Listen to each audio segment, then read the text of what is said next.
Within a lifetime, in one way or another, most people have encountered many thousands of people. Most of these encounters may just be momentary in nature and seemingly quickly forgotten. Anytime we are amidst people, these encounters may happen. It may just be an exchange of a smile or even the exchange of some kind of greeting. But most likely, we will never see that person again. There are others whom we may have casually encounters with, several encounters, like a cashier in the supermarket. And we may maybe remember that more. Our past may bring to light many with whom we may have heard more than a momentary or casual encounter, but a more substantial relationship. This may involve a childhood or teenage friend or teacher or neighbors. As adults, we make long-lasting relationships, such as in marriage, in the workplace, or social networks.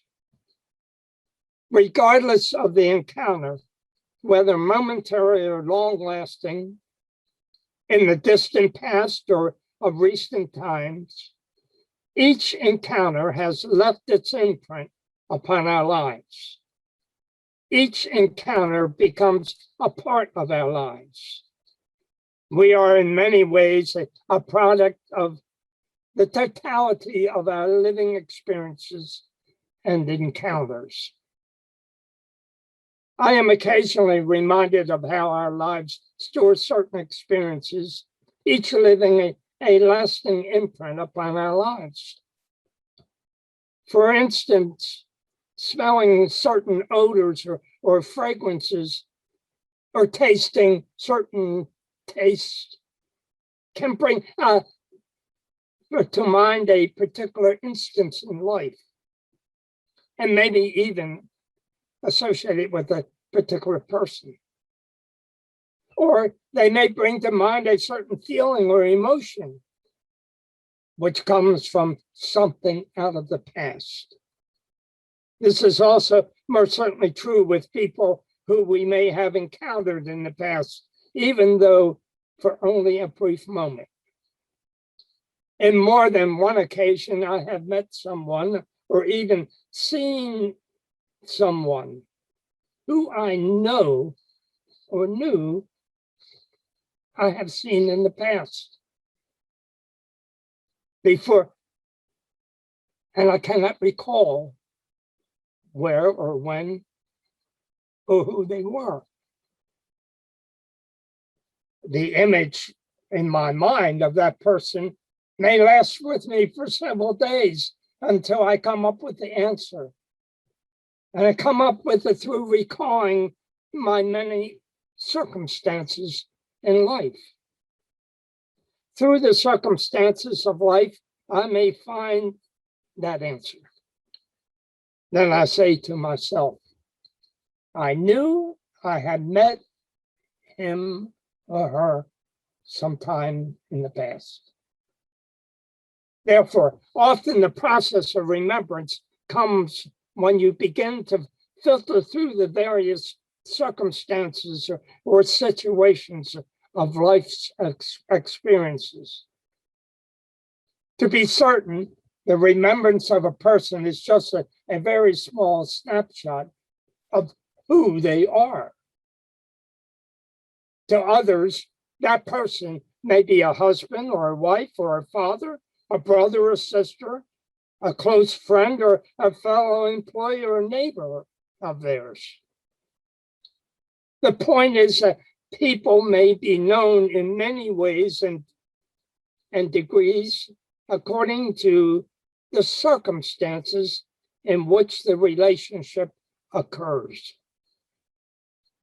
For instance, two people may know the same person, but out of different circumstances. When each describes that person you may just get a totally different description of who they are. It is like they are describing two different people. It is almost like, would the real person please stand?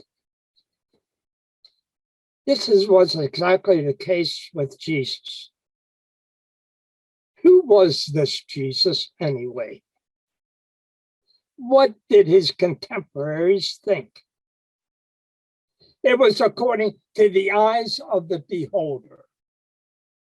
It was according to the experience and circumstance of the relationship. For instance, to his hometown people, he was originally a friend or a playmate, the son of just Mary and Joseph from an ordinary family. But later to them, he became a productive member of the community in that he had a trade and worked as a carpenter. To these hometown folks, he was just one of them, but who had deserted them and gone astray. They would not have recognized the description which his later followers would have given.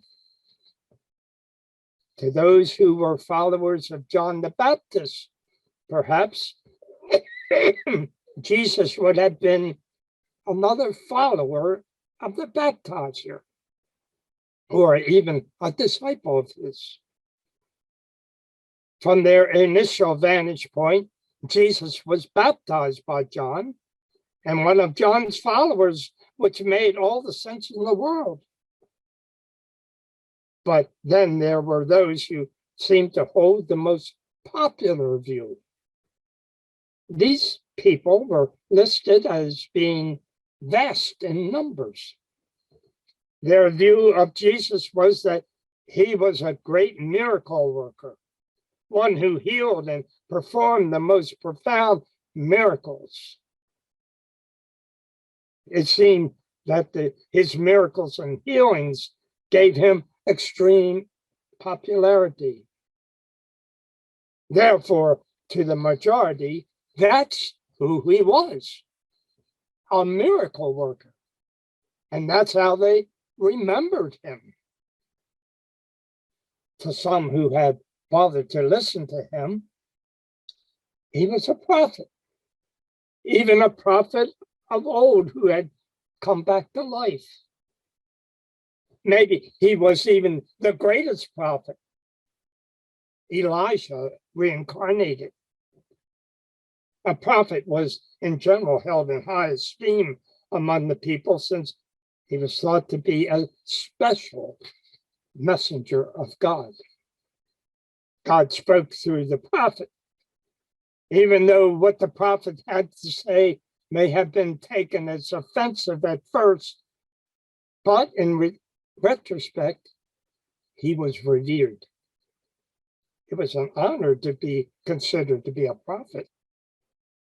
So there were those who heard and followed Jesus, so honored him and remembered him as a prophet. Now, on the other hand, some in authority saw Jesus as a zealot, or one who was organizing and stirring up the people to overthrow the Jewish establishment and Roman rule. To these people, they formed their view as purely speculative and out of fear. They saw and heard either secondhand or only what they wanted to see or hear, which was blinding to them by their fear. They saw him and knew him and remembered him as a zealot. Of course, then there were the close followers of his disciples and his followers and his disciples who of his and know they knew him as rabbi, teacher. It was to this small group of followers that Jesus had given the most time teaching of his ministry. It was to this group, the core of God's revelation, that this revelation was given. It was to these few people. It was natural that they would have seen him as a special rabbi, a special teacher from God. That's how they remembered him. But then within the core of his followers, the disciples, that Jesus would begin to be seen as the Messiah. Even though their concept of the Messiah would change after the resurrection, they saw that there was a direct connection between God and Jesus. Remember that question which Jesus asked his disciples. Who do people say that the Son of Man is? And they said, some say John the Baptist, but others Elijah, and still others Jeremiah or one of the prophets. And he said to them, but who do you say that I am?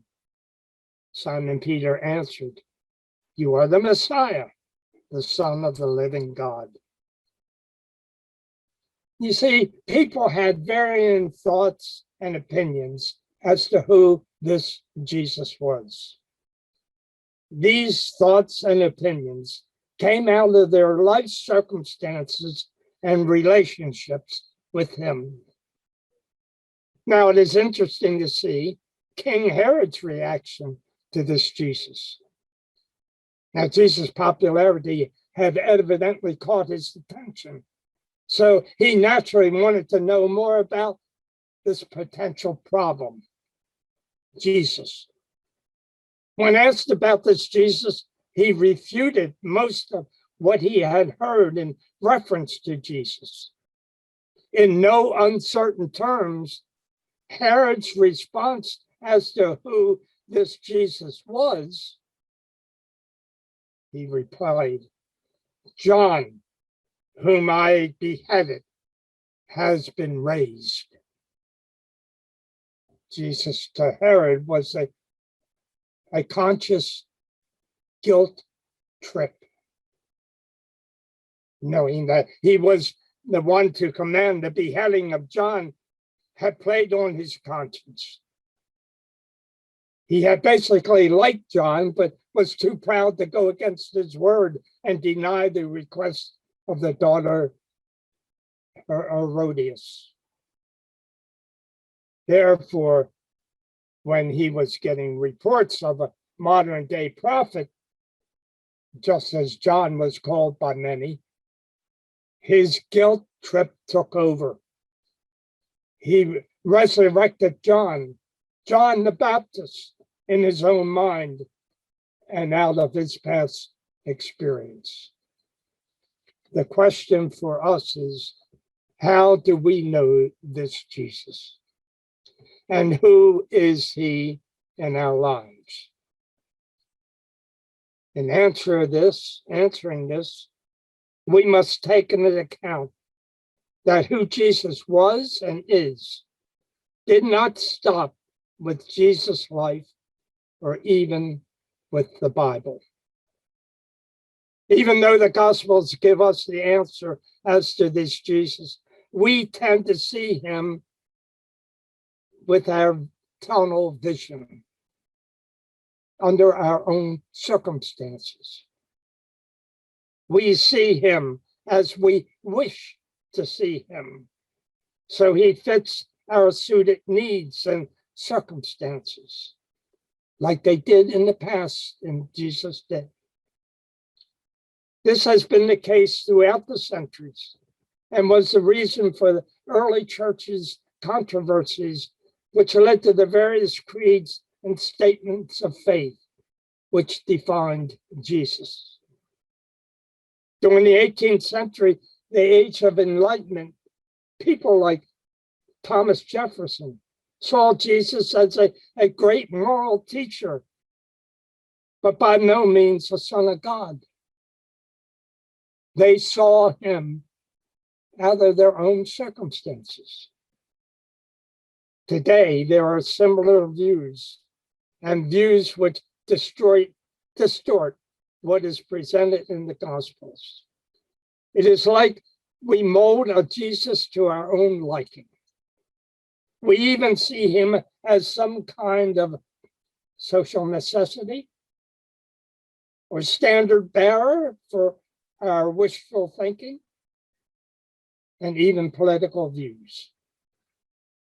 He may even be a social necessity in most of our minds. But Jesus goes beyond all of this, for he came to bring the message of God's love and forgiveness, a message which he lived among his creation.